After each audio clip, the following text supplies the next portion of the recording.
రైతులకు భరోసా కల్పించేందుకు ప్రత్యేక ప్రాధాన్యత కల్పిస్తున్నట్లు మంత్రి పొంగులేటి శ్రీనివాసరెడ్డి పేర్కొన్నారు. కొత్తగూడెం క్లబ్లో ఇండ్ల పట్టాలు నియోజకవర్గంలో మంజూరైన ఇందిరమ్మ లబ్ధిదారులకు మంత్రి శ్రీనివాసరెడ్డి మంజూరు పత్రాలను అందజేశారు. 4.5 లక్షల మంది అర్హులకు తొలి విడతలో ఇండ్లు మంజూరు చేసి నిధులు అందిస్తున్నట్లు తెలిపారు. నియోజకవర్గానికి 3,500 కేటాయించగా మరొక 1,500 ఇండ్లు మంజూరు చేస్తున్నట్లు తెలిపారు. సీఎం 3 మంత్రుల సహకారంతో కొత్తగూడెం నియోజకవర్గం సమగ్ర అభివృద్ధికి కృషి చేస్తున్నట్లు మంత్రి తెలిపారు.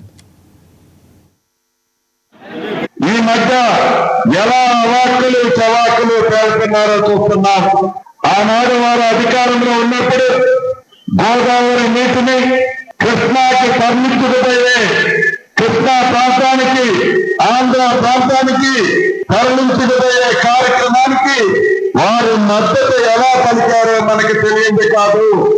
గోదావరి దేశని నీటిని పెన్నా దేశని నీటికి తీసుకెళ్లే కార్యక్రమానికి అసలు శ్రీకారం చుట్టిందే ఆనాటి ప్రభుత్వాలు, ఆ తరవారి సమక్షంలోనే జరిగింది.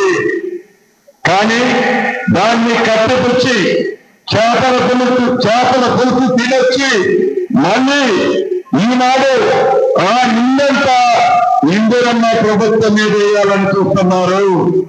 కానీ వారు ఒకటి గమనించాల్సింది ఉంది. ఆనాటి ఉమ్మడి ఆంధ్రప్రదేశ్లోనే